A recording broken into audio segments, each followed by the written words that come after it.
दोस्तों आपने भी फिल्मों में या रियल लाइफ में दूर दूर तक बहती हुई नदियों पर बने लंबे और मजबूत पुलों को तो देखा ही होगा, जिन्हें देखकर कभी न कभी आपके मन में ये सवाल जरूर आया होगा कि भला इस बहती नदी में पुल कैसे बनाया गया होगा। क्या इसके लिए कोई खास टेक्निक का इस्तेमाल किया जाता है? क्योंकि इसका अंदाजा तो हम लगा ही सकते हैं कि बहती हुई नदी के मध्य पुल का निर्माण करना कोई आसान बात तो नहीं है। ब्रिजेस की कंस्ट्रक्शन एक बिल्डिंग के मुकाबले कई गुना कठिन होती है, क्योंकि बिल्डिंग का लोड स्टेबल रहता है, परंतु पुल का लोड कभी भी एक जैसा नहीं रहता है। ब्रिज को हर वक्त लाखों करोड़ों टन वजन बर्दाश्त करना पड़ता है, और वो भी ऐसा वजन जो एक जगह से दूसरी जगह मूव कर रहा हो। जैसे जैसे दुनिया में जनसंख्या बढ़ती जा रही है, वैसे वैसे दुनिया में पुलों की भी इम्पोर्टेंस बढ़ती जा रही है, और ये इम्पोर्टेंस उस समय ज्यादा बढ़ जाती है जब पुल जमीन के ऊपर नहीं बल्कि पानी के ऊपर बने हों। जी हाँ दोस्तों, जहाँ जमीन पर ब्रिजेस की कंस्ट्रक्शन के लिए इंजीनियर्स को मुश्किलों का सामना करना पड़ता है, वहीं पानी पर बनाए जाने वाले ब्रिजेस की कंस्ट्रक्शन में इंजीनियर्स को 10 गुना अधिक चैलेंजेस का सामना करना पड़ता है। समुद्र या नदी में ब्रिज बनाने के लिए एक एक इंच भी पहले से कैलकुलेट किया जाता है, क्योंकि अगर एक इंच भी गलती होती है तो हजारों जाने और अरबों रुपए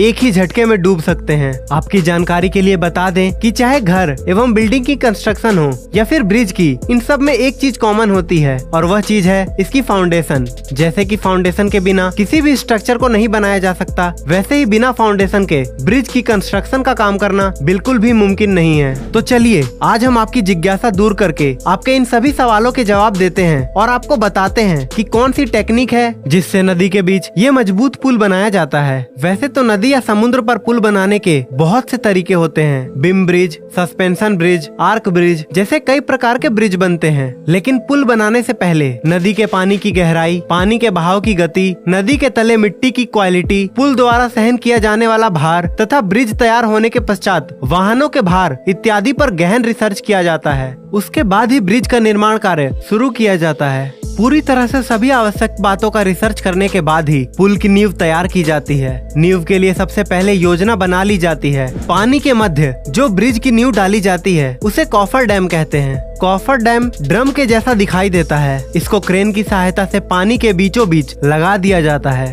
कॉफर डैम स्टील की बड़ी प्लेट्स के द्वारा बनाया जाता है। ये गोल अथवा स्क्वायर शेप का होता है और काफी मजबूत होता है। इसके भीतर पानी नहीं जा सकता। अगर नदी की गहराई ज्यादा होती है तो उस स्थिति में कॉफर डैम का प्रयोग नहीं होता है। इन नदियों पर पुल बनाने से पूर्व इंजीनियर अच्छी तरह से रिसर्च करते हैं। जैसा कि हमने बताया, कॉफर डैम ड्रम के जैसा होता है, या कहे कि मेलों में जो मौत का कुआं होता है उसके जैसा। इसे पानी में इस तरह रखा जाता है जैसे गिलास में एक स्ट्रॉ रख दिया जाए। उसमें पानी भरने पर बाहर निकाल देते हैं और फिर इस कॉफर डैम में नदी के तले की मिट्टी दिखने लगती है। इसके बाद शुरू होता है वहाँ पर पिलर बनाने का कार्य। खूब मजबूत पिलर बनाए जाते हैं। पिलर बनकर तैयार हो जाते हैं तो फिर पुल का काम शुरू हो जाता है। अगर नदी का पानी काफी गहरा होता है तब कॉफर डैम से पुल नहीं बनाए जा सकते। अतः जिन स्थानों पर पानी की गहराई अधिक होती है वहाँ पर पहले रिसर्च किया जाता है तथा जमीन के नीचे की तरफ कुछ पॉइंट बनाए जाते हैं। ये पॉइंट उन्हीं जगहों पर बनाए जाते हैं जहाँ पर मिट्टी अच्छी होती है तथा जमीन भी ऐसी हो जिस पर पिलर बनाए जा सके। उसके बाद वहाँ गड्ढे बनाए जाते हैं तथा उन गड्ढों में बहुत से पाइप ऊपर से नीचे की ओर डाले जाते हैं और इस तरह से पानी बाहर निकाल दिया जाता है। पानी बाहर निकालकर इन पाइप में सीमेंट इत्यादि भरकर ऐसे बहुत से पाइप तैयार कर लिए जाते हैं। ये सभी पाइप को मिलाकर एक पिलर बनाया जाता है।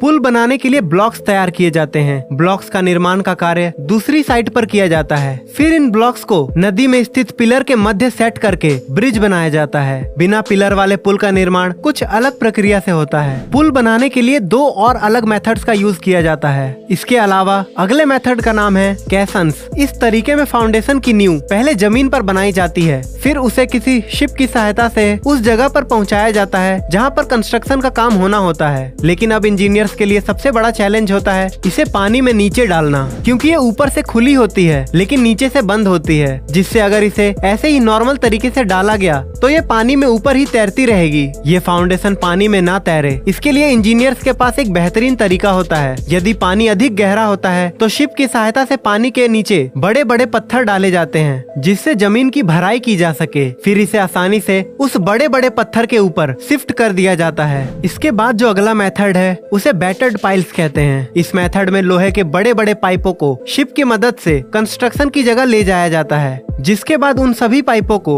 सबसे पहले मशीनों के द्वारा पानी के नीचे धंसाया जाता है, जिसके ऊपर अब ब्रिज की कंस्ट्रक्शन का काम शुरू किया जाता है। लेकिन दोस्तों ये इतना आसान भी नहीं होता जितना कि कहने और सुनने में लगता है। इस पूरी प्रोसेस में वर्षों की मेहनत और कई वर्कर्स का साथ होता है और इस तरह समुद्र या नदी में ब्रिज का निर्माण किया जाता है। तो दोस्तों हमें कमेंट करके बताएं कि आपने अब तक सबसे लंबी पुल कौन सी देखी है। उम्मीद है आपको ये पुल बनाने की जानकारियाँ काफी नॉलेजेबल लगी होगी। तो इस वीडियो को खुद तक सीमित ना रखें, शेयर करें अपने दोस्तों और रिश्तेदारों के साथ जोड़ने के लिए इस रोमांचक सफर पर। जल्द ही मिलेंगे एक नई नॉलेजेबल वीडियो के साथ।